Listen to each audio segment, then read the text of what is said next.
Welcome to Small Business Saturday. Welcome to Small Business Saturdays video series with your host and my husband. And my dad, and I'm not coming. Join the conversation. Let's talk some business. Hey guys, how are you? Welcome to Small Business Saturdays. 4 o'clock in the afternoon here, so sorry for the late start. The goal was to do this at 7 a.m. this morning, but actually the little guy you heard there at the end, that's my son Lewis, and he just turned 8 yesterday, so we went out and celebrated at Texas Roadhouse, and I think we followed it up with a little bit too much ice cream cake, Coke, chocolate milk. Probably not the best combination for a newly minted 8-year-old. So we were up a little bit late last night. He was not feeling very well. So didn't quite make it out of bed in time after getting all that taken care of and just didn't want to be exhausted all day today. So skipped the 7 a.m. here at 4 p.m. and really appreciate you guys tuning in here today. So today, I'm really actually kind of pretty excited and honestly proud about this opportunity here today. So today I wanted to just talk about customer experience and why that equals more profits. And this is actually what started this whole Small Business Saturdays thing back in May of 2017. My first two, I don't know, we'll call them episodes. They were terrible, I'm sure. Not that, so I don't know if they were terrible, but it was more of just a wide open discussion of me out into the public, recorded in a place. So I had to actually try to say things smart that sounded correct because I really wanted to explore this topic. I just kind of really dove into trying to understand why I felt this way and what I could do to kind of prove it to people, I guess was the best way to put it. So I wanted to write an article about it, wanted to blog about it or something like that. And honestly, it's come full circle. I just finished off, last weekend before last, something like that, the last of 3 seminar sessions that I did at the DAX shows. And that seminar, I actually presented 2 seminars there, the business plan seminar that you guys all know I'm a big proponent of, is the business plans and whatnot. But the second one was being customer centric equals more profits. So there's my notes from the show. Those of you over here on Instagram, there you go. Trying 2 different things. So have fun, everybody. Anyhow, so it went really well. Went full circle. And honestly, what I was missing in those first 2 segments, I think, was the profit. Where did the profit come from? I've always known and felt really confident about the fact that being customer centric is just the right way to do business, but I didn't know how to prove it to people that there was profits involved. So I was able to do that, and that's been really fun. So I really kind of want to revisit this whole thing and just kind of, I don't know, in a way, put a bow on top of it. So that way we feel like we've covered this. And again, I'm super proud about this whole thing, and I really appreciate you guys helping me work through this over the span of the last 2 years on Small Business Saturdays. So let's do that. Let's dive right into this and get some of that stuff. If you guys are listening live, if you're checking it out live, love to have your comments, feedback. Let me know who's tuning in. I know some folks couldn't quite make it this afternoon that were hoping to make it today. Prom is happening in some places, and obviously tomorrow is a big day for Mother's Day. So definitely a happy Mother's Day to everybody out there. But all right, so let's talk about this. So customer centric. So I actually found this definition in businessdictionary.com, and it says customer centric equals creating a positive consumer experience before, during, and after the point of sale. A customer-centric approach can add value to a company by enabling it to differentiate itself from competitors who do not offer the same experience. So to me, profit is more than money, though. It's a successful business that you have a passion for being a part of daily. It's where your employees and you want to show up every day because it's enjoyable. It's someplace that you don't dread showing up there because you have to deal with those customers that you hate, that you're just trying to pay the bills, but it's a dreaded opportunity to work every day. And so when I'm talking about profit, obviously we want to talk about money profit, because that's what we're all in business for. And I will say it till my grave that profit is not a dirty word. You're providing value. You should get something in return for it, and that's profit. And that profit is used to pay your bills, take care of your family, do the things that you need to do to continue to give back to the world. So profit is not a dirty word, but I also think that profit needs to encompass even more. So profit monetarily, profit physically, profit mentally and emotionally, all of those things to me are kind of wrapped into being a customer-centric business. So my question for you guys is, and somewhat rhetorical, but feel free to dive in here if you've got a comment for me. Can you easily reference the names, products purchased, and something personal about the top 20% of all your customers? So I'm going to let that sink in for one second here. I'm going to ask you one more time. Can you easily reference the names, the products that are purchased, and something personal about the top 20% of your customers? See, that top 20% of your customers, that's what we're really talking about when we're talking about being customer centric. These are the people that we're focusing on. These are the customers we want to be centric towards. The bottom 80% or all the rest, we certainly want to be customer focused. But when we think, act, do, it's all about what that top 20% is all about. Because if you can grow that part of your business, that top 20% is actually going to be doing 80% of all of the business that you do. That bottom 80% is going to cause you most of the headaches and problems. So, those, again, we're going to make policies, we're going to do things that actually works for everybody. But when we go, who do we need to make this easiest to do business with us? It's that top 20% of your business. So with that in mind, let's talk a little bit more about this. So we've already broke down kind of the middle of the seminars before, and I'm going to actually pop those up here. If you want to go back and watch, I'm sorry, let's put this one up first. So that was the start of the seminar, kind of like who we want to be talking about, why we want to be customer centric. Then we got into the metrics to measure, and you can actually go rewatch this video if you just go to this page here, aaronmontgomery.info/cc metrics. That'll take you over to the Facebook video on that, and you can rewatch that part. So that's where we're talking about how did we do with what we're looking at. Are we looking at things that are worthwhile for our customers, or are we looking at things that are just worthwhile for us as a company? So dig through that. We're not going to go through that today. Then the next part that we did a few weeks later, I think, and these have all been a few weeks back, so that's why I went ahead and made short, pretty links for them here. So aaronmontgomery.info/attracting. And this is where we went through attracting the right customers. How do we do that? Core values, our why, and really thinking about what their problems are and going that route with it. So we're going to not go over those things, but those are key pieces to this whole shell here. So go back, check those out, and look at this guy, Eric Campbell. Love this guy. He is producing even on a Saturday for my small business Saturdays. Not even two regular guys. What a guy. Eric, I obviously owe you a beer. You know this. All right. So we're attracting the right customers, CC metrics, all those things. Thanks so much, Eric. All right. So we went through those. Let's now go through the kind of the end part, not end, middle to end part of it here. And my guy, Eric, love you, buddy. Thanks. All right. Putting the comments in there for me. All right, so let's do this. Let's dive into these slides and kind of finish this up, revisit it, wrap it up, put a bow on it, whatever you want to call it. All right, so here's where we got after we were attracting the customers, and I'm going to hide that so we can see the whole piece. Eric says he's working on something else. Had to listen. Thank you, Eric. Appreciate it, man. Thanks for tuning in. All right, so here we go. Let's dive into this. Let me get the right things on the screen here. Oops, sorry.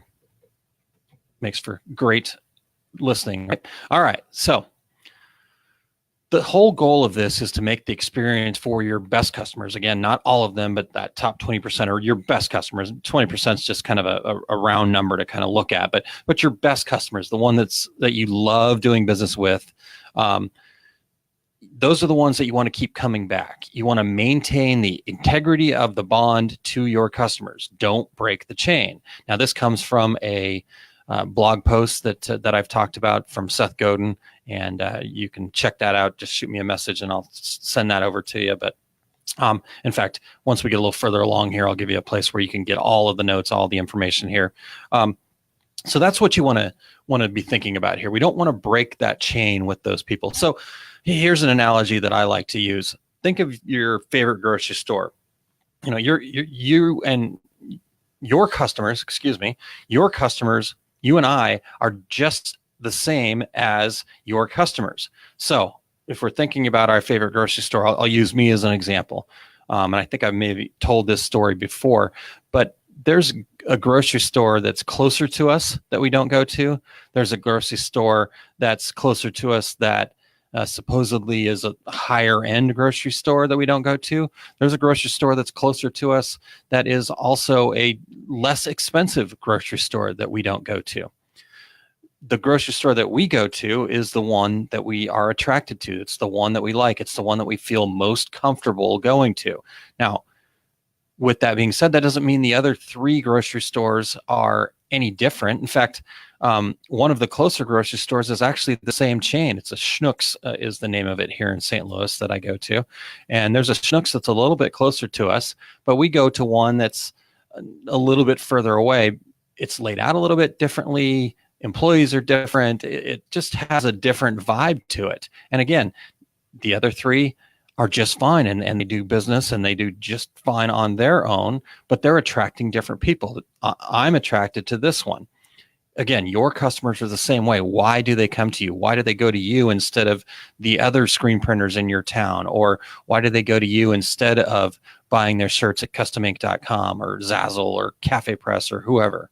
What is the reason that those customers come to you?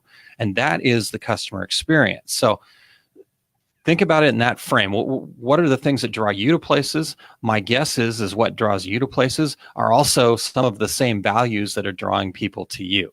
On top of that, every customer is a publisher or a media outlet nowadays. So think about what it is that they're saying about you after they've had that experience with you. Here's an example. You've ever heard of a person named Alexa Chung? I'm guessing most of you haven't. I didn't until I researched it last night. So she has 3.3 million followers on Instagram. 3.3 million followers on Instagram, and somebody that most people probably have no idea who that is. Now, let's say Alexa was your customer. Would it not be awesome to have the potential for 3.3 million people to be knowing about your business and possibly coming your way because you gave her a great experience? Who is it that's coming into your business that you don't really know who they are? And they could be, again, the next Alexa Chung here that has 3.3 million followers. They could be the social media world today is so crazy that it's all about influencers and everything's powered by reviews. It's Yelp and Etsy and Google reviews and all these other things. So that customer experience becomes more and more important every day because that's what our world is right now. So think about that. You don't want to give your customer a reason to go elsewhere. The customer experience is what your company is known for. It's not what you say you're known for. That doesn't count. What counts is what people are saying about you. So if you can't say without a shadow of a doubt what your company is known for, then right now is the time to go start figuring that out. And the only way, the best way to do that is just start asking. Ask that top 20%. What are we as a company? How do you see us? How would you describe my company to your friends? Start asking those questions and find that out, because that is what your customer experience is.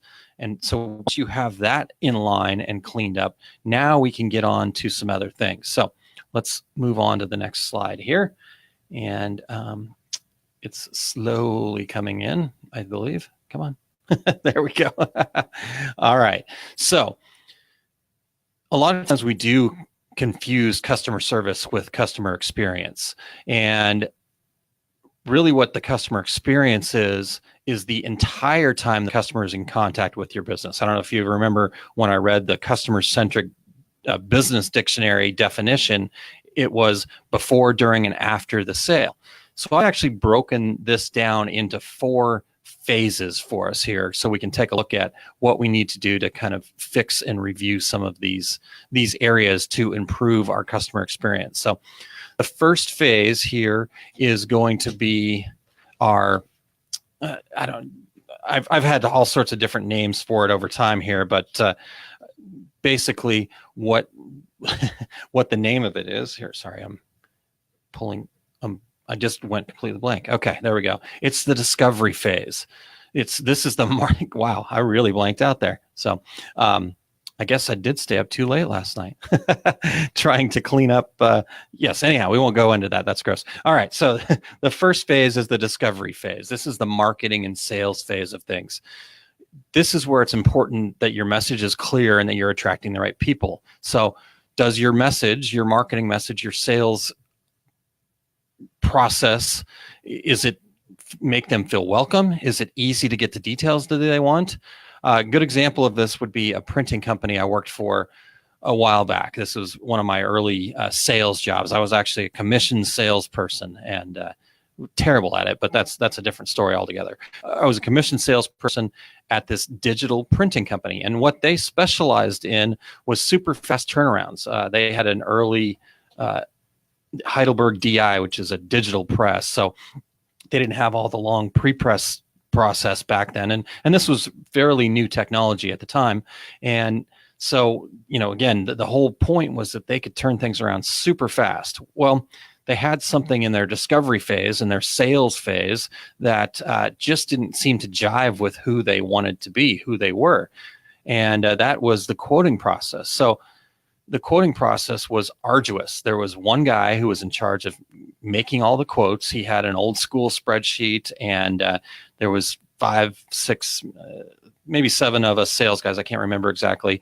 And we basically would have to, wait in line is basically the way it felt. Wait in line to get a quote.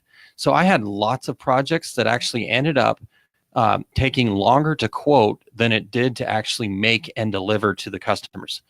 So there's an area of their customer experience that they needed to clean up. It was awful as the sales guy because you lost business because, well, these guys say they're really fast, but they can't get me a quote within a few hours. This is ridiculous. So think about what's happening in that discovery phase and that sales phase that doesn't jive with who you want to be as a company.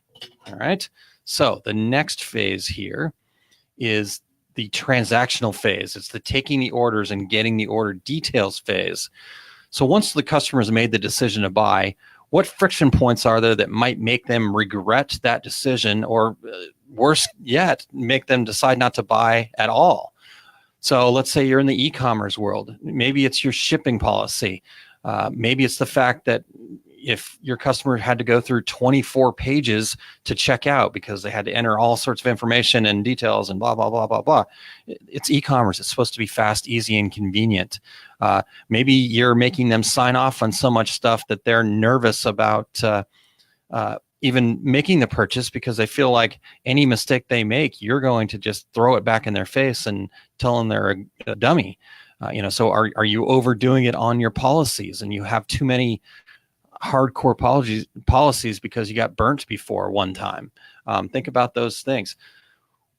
What is it in that process of getting the order placed to you, details, getting going, taking the money, that doesn't jive with who you are as a company? All right. The third thing here, is it really just 403? Huh, cool. Seems like time standing still. All right. The third phase here is the delivery phase. It's getting the items or service from you. So think about what happens once you're done with the job. If it's complete and they're all paid for, what are their expectations from you? Do you just shove it in a bag or a box and say, here you go? Do you just shove it in a bag or a box and pop it in the post office and hope that $80 blanket shows up looking good?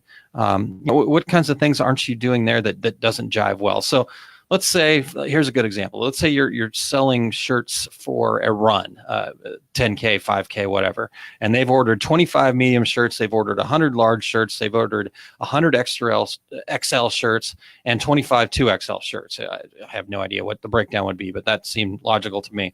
So how are you delivering those to them? Are you just taking them all and stacking them in their sizes and printer folding them back into the same shirt boxes that you got the blanks in? If that's the way you do it, have you ever tried handing out shirts to people at a race at 6 a.m. And getting that shirt out of the box? Because that experience for not only the people getting the shirt, but also the people having to hand over the shirt is terrible. They're pulling it out of the box. It's not making any sense at all.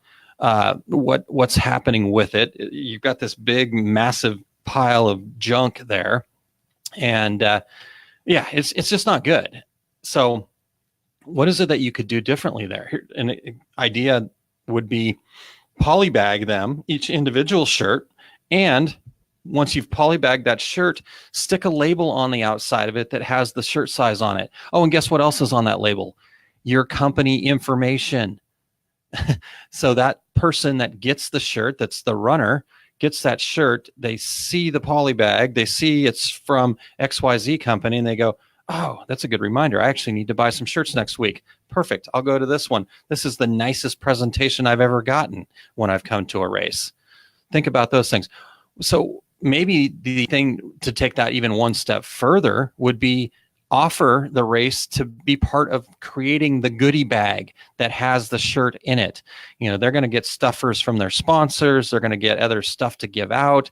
They're going to have race information. They're going to have the race number packet and all this other stuff. Well, if you can work with them and say, you know what, let me put those together for you. Let me take that off of your plate. You guys worry about all the stuff that you got to worry about because you're raising money for a great cause here. I'll take that off your plate. You get me all the stuff by X day. We'll put these all together for you. We'll even put together some extra ones just in case some people show up so you can grab those easily as well. And we'll put them all together for you. That's a value added service right there. Yes, it's going to take you a little extra time. Yes, it's maybe going to take you a little labor. Maybe you have to hire the local high school kids in your neighborhood to have a little packing party one night. What could you profit from that? That is a profit center. And again, profit is not a dirty word. This is a value-added service that you're giving them. So is there profit to be had there? The best way to find this stuff out, again, ask your customers. Find out what it is that they need. Find out what it is that you could do better. Can you help them with something? Once they got your shirts, what was it that you could have helped them more with? Ask the question. That's all you got to do. All right. And then the fourth and final phase, this is the after phase, the use phase. This is every time the customer interacts with your product. And here's where a lot of people really get this wrong. And this is kind of where sometimes that whole customer experience and customer service thing don't always weigh out. But they forget that this phase is probably the most important phase, really. And typically, when things happen in this phase that are part of the customer experience, it's all about you trying to put the blame back onto the customer for what they did, quote unquote, wrong. So you've stuffed washing instructions in there. You've made them sign off on 8,000 things. You're doing all these things to protect yourself. And that's great. That's fine. And that's something that you certainly should do because it makes that conversation a little bit easier when things do fall apart. But the warranty never runs out on a customer. And guess who your customer is? Whoever gave you money is your customer. Now, once you take money from them, they're your customer. So what you should be doing is setting the expectations early. So instead of putting the wash instructions in with the shirt only, you should still do that. But you should also let them know, hey, here's what we recommend as the best way to care for these so you get the most value and love out of them long term. You make that part of your sales process. It's not a negative thing. It's a positive thing that you are the shirt expert. You know what it's going to take to make this thing be the best shirt that they've ever owned. Do you do your own wash testing? Do you wash test your shirts, make sure that your dryer's curing properly as often as you can? What do you know about the garments that you're printing on? Have you ever actually worn those yourself? If you're going to a new garment or something like that, make sure that you wear them, because some shirts that I've owned, you'll wash them once and all of a sudden I would never want to wear that thing again. It's like, it just doesn't feel good. So think about what they feel like and think about that whole part of it. And then here's the real important part. If you have employees that are dealing with customers in a customer service environment, you must, this is like all caps, bold, whatever, you must empower them to put them in the customer's shoes. I'm sorry, you must empower them to put themselves in the customer's shoes. This is not here's your policy book, here's your script, here's what you read. This is Sally customer service, John customer service. You are empowered to put yourself in that customer's shoes and look at the problem from that side of things. If you're the customer service person and you're passionate about your business, this could be the most challenging thing that you do in your business, but you must put yourself in the customer's shoes. Now, that doesn't mean that you have to bend over backwards immediately and just give them the solution that you think that they're going to want. This means that you need to have a conversation with them in a calm and logical way and let them tell you what's going on. Let them tell you what's bothering them, and then say, okay, so what do you think we should do about that together as partners here? And then shut up.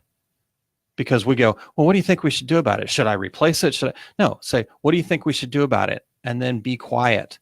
Let them tell you what they think you should do about it, because 9 times out of 10, what they think you should do about it is probably going to be half of what you would have actually offered up because you were just trying to get this situation over with. So say, what is it that we can do to make this right? And then let them tell you. And you know what? That 10th time where it's something crazy and outrageous, do it anyways. Do it anyways. I know. I've had people look at me. In fact, I had a guy in Chicago, I think, get up and walk out after I said that. He was not having it. But you know what? Do it anyways, because that person is going to cause you more pain and suffering after the fact than what you would have gotten in that one moment of just taking care of what needed to be done right now. And then here's how you solve it.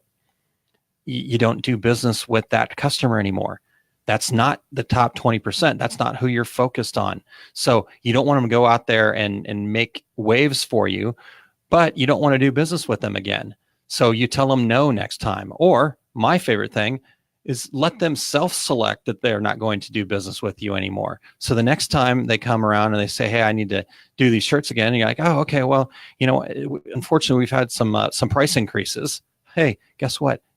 You're going to recoup some of that cost that you lost by taking it on the last job if they do decide to come back. We've had some cost increases, so price has gone up a bit, and also we just have some expectations that we want to get set up front for you, because we want to have a better experience with you this time. We want you to have a better experience with us this time, those kinds of things. So once you take their money, again, the customer is always right at that point. The trick here is taking money from the right prospects so you can be successful. All right. So moving on. And if there's some stuff coming in here, I apologize because I had to pop up another screen. All right. We got some folks checking in. And Marion, great to see you. Thank you for joining me. Eric, I want to pop this up before I get too much further along. Eric says, your brand is every experience that a customer has with you, not your logo, your slogan, or even your stated purpose. Worry more about that than your branding, folks. I always love how Eric ends things with folks. He's such an awesome dude. All right. So let's get in. So this was the part that was really, to me, missing at the end of all this. It's the profit. So we've gone through all this. You ask me, where is that profit, Aaron, that you've been promising me? Well, here we go. Let's dive into that. All right. So first thing we want to do is we want to raise prices. If you can make the changes that we've been talking about, or you can really truly say that you're a customer-centric company, price will not matter. I've found that whenever I've done business where I felt I was at, I'm sorry, let me go back and rephrase that. I found that whenever I've done business with somebody where I felt I was the center of their business, the cost was really not much significance to me. My wife and I were having this conversation about our kitchen reno that we went through last year. The experience was fantastic. They communicated, they were open, they were honest. There were a couple of little hiccups along the way. And instead of trying to put the blame on us, they asked us what we would like to do to work together on the situation. And we said, you know what? You guys have been great. Let's just deal with it and move on. No big deal. So they could have said, well, you told us that it was going to be okay. And blah, blah, blah. No, they came at us nicely. And they asked us what they could do to make it right for us. We went through the whole experience. It was great. We certainly could have gotten a very similar kitchen from somebody else for probably a little bit less money. But guess what? We were happy with the experience. We were happy to pay what we paid. And one of these days, I'm going to actually get it in writing so I can remember it. But Greg Kitson has a great saying. If those of you who don't know Greg Kitson, he's with Mind's Eye Graphics up in Decatur, Indiana, I believe is where he's at.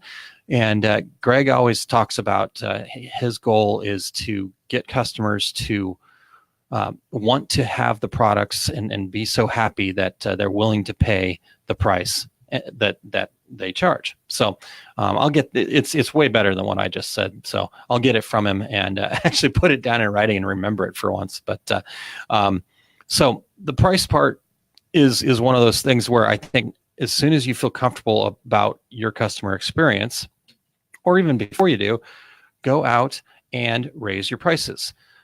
Again, profit's not a dirty word. And if this makes you a little uncomfortable, if me saying raise your prices makes you uncomfortable, well, maybe start just raising the prices of that bottom 80%. I hate to say this, but I'm going to let you off the hook a little bit. Maybe it's just the bottom 50%, but raise your prices. It doesn't have to be a lot. It can be 5%. It can be a little bit, but you should raise your prices. Go out, be confident in what you do. You are a customer-centric business. And if you can confidently say that, and if you follow along with what we've been talking about here, you can definitely say that, you should raise your prices. All right. So there's the first way that we're going to get some more profit out of this whole experience. The second way, and if you're a salesperson out there and you're listening to this, bear with me. We're going to fire the salespeople, but we're going to fire the salespeople that are commission-only salespeople. And these are the folks that are, what I was doing back in the day, taking a printed catalog and a box of donuts to places, trying to woo your way past the gatekeeper. That stuff doesn't work anymore. It just doesn't really fly as well anymore these days. Again, time in my life that I did this and I was awful at it. The successful salespeople today aren't really salespeople. They're long-term thinkers. They're thinking about value-added relationships. They're building those relationships.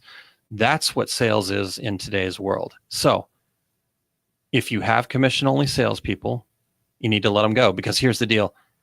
If commission is what's driving somebody as a salesperson, yes, they can turn some customers. But typically, when they're getting paid a commission to do something, they're going to oversell your company. They're going to take any orders from anybody that has money. Terry, my podcast buddy, and I used to joke all the time that, man, that guy seemed really smart when he had a credit card in his hand, talking about somebody that probably didn't need to have a direct-to-garment printer because they weren't quite ready for it yet. So if commission is what you're paying people to bring business in, you may want to rethink that. And take that 10% that you're paying somebody and put it back into your profit, put it back into your pockets, because your customers are actually going to become your best salespeople if you're really focused on being customer-centric here. So that's the second way. You're going to fire the salespeople. Eric had another comment here that I want to share. It says, so many decorators I talk to are not only undercharging, they are regularly forgiving fees and discounting. Start by literally not discounting before it's ever a question from the customer if you're scared to increase your price. That's actually really interesting that you say that, Eric, because I was actually having a conversation with my dad last night, and he is in the process of moving, and he got a quote online for a move. He ended up calling the guy just to kind of get some details and stuff like that. He called the guy, and without even asking, the guy lowered his price. He lowered his original price. My dad never said a word. My dad was calling to get details on the move and find out some more information about it. But the guy just lowered his price. Did my dad say, oh, no, I'll pay the higher price? Heck no. My dad's like, sounds good. And now that he knew the guy was willing to lower his price, well, now it was, oh, well, you know what? I need you to do this. You think you could throw that in? Yeah. Oh yeah. And can you store it an extra day for me and throw that into the cost? Oh, perfect. Yeah. So there you go. So don't discount. Don't automatically discount. If you're going to lose a job because you didn't discount it enough, that might not be the right job for you. Now, there's a situation where you know that job is the exact right job for you, and there's a good story and there's a good reason, but if your whole way of closing deals is by lowering your price, ouch, don't do it. I've done it. Don't do it. All right. back to the third thing here, the third profit area. The third profit area here is slash your marketing budget. What is your marketing budget for AdWords, for social media ads, for radio, for TV, whatever it is that you're doing out there? So think about that number for a second. I'm going to let that sink in while I check into Eric's. There you go. Eric says they can smell that desperation. Yes, your customers can smell it too, for sure. Good stuff. Thank you, Eric. All right. So you've thought about it. You've thought about what your budgets are for that stuff. Okay. So let's say your budget's $100 for that. Take that number, cut it in half. Now your marketing budget's only $50. Here's why. If you're focused on the customer experience and you're confident in your customer experience, you can take that 50% and you can put it into your pocket. And here's how you do that. There's a book, and I'm going to put a link up to it right here. And this is an affiliate link, so I'm just being upfront with you.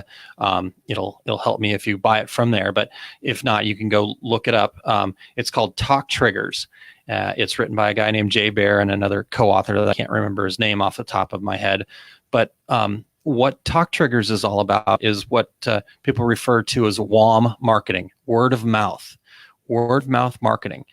Word of mouth should be 85% of all the marketing that you do if you're a customer-centric business. So think about what it is that you do to attract word of mouth referrals. A lot of people look at word of mouth marketing as just something that happens. But this book will give you all sorts of techniques, ideas, ways to make your customers talk about you in a positive light that's going to generate business for you. And most of the techniques that they have there are free. So we've taken your $100 a month, we split it in half, and we've put that $50 a month into your pocket. And all you've got to do is just focus your marketing more on word of mouth and less on AdWords and Facebook ads and whatever else that it is that you're doing. Not to say that you don't need to do a little bit of that, but whatever level you're doing it at now, once you've made these changes or once you feel confident enough to be that customer-centric business, now you can take that money and put it right back in your pocket. All right, there we go. Thank you, Eric, once again. I think that's it. Okay. So that's kind of how I closed out the seminars, and I appreciate everybody taking the time to, if you want, now you weren't in the seminars, but guess what? You get a freebie here. If you go over to aaronmontgomery.info/seminars there and check that out, I'm going to ask you one question and just answer it honestly for me. Basically, again, I give you a scale of 1 to 10 and then have you follow it up. So once you answer that, it's going to take you to a page that you can download all of the notes, all of the information of all of the seminars I've ever done. I don't know, ever done. Most of them, let's say most of them. And so I think there's some good information in there. In fact, I know there's some good information in there. And I'd love for you guys to have it. There's no charge for it, obviously, other than giving me 1 minute of your time to answer a question. And there we go. Cool. So how do we do? How do we do today, guys? I had plenty of brain farts here. Let's get the video back up. All right, good stuff. Thank you. Good deal. All right, so there we go. Shall we celebrate? I think we should celebrate, and here's why. 2 years ago, my whole goal was to set off to kind of really wrap my head around this whole being customer centric equals more profits thing. And I was struggling, and I knew that I needed to really kind of dive into this whole thing and just spend some time thinking about it. So I cannot thank you guys enough, everybody that's listened, tuned in, commented, been a part of this. Not only was I able to accomplish my goal of really kind of feeling comfortable with this whole topic, but I feel like we've built a little bit of a community here, and I love this, and I'm going to just keep doing it for as long as you guys will have me. So celebration, yes, and I live in St. Louis, so the celebration is going to continue as I go and watch the Blues game tonight. So let's go Blues. Those of you who live in San Jose or fans of the Sharks, I'm sorry, we're on different sides of the fence tonight. So there we go. All right, guys. Anything else before I get out of here? Those of you, there we go. Got to have a few people join me over on Instagram too. That was just for fun. I don't think I'll be doing that a whole lot, but got the back end look over there. Last thing I want to say is I just want to give a special shout out to all the moms out there. Happy Mother's Day tomorrow. My wife, Kylene, I love you so much. You are a fantastic mother, and I am so grateful to have you in my life. And my mom, Roberta, I love you very much too, Mom. Thanks for everything that you've always done for me. Thanks for helping me get to this point where I'm a successful grown man here. So I obviously, without my mom, I couldn't have done it. And she's an amazing person. And I get to see her in a couple weeks, so I'm pretty excited about that. All right, guys. Have a great rest of your weekend, and we will talk to you next Saturday.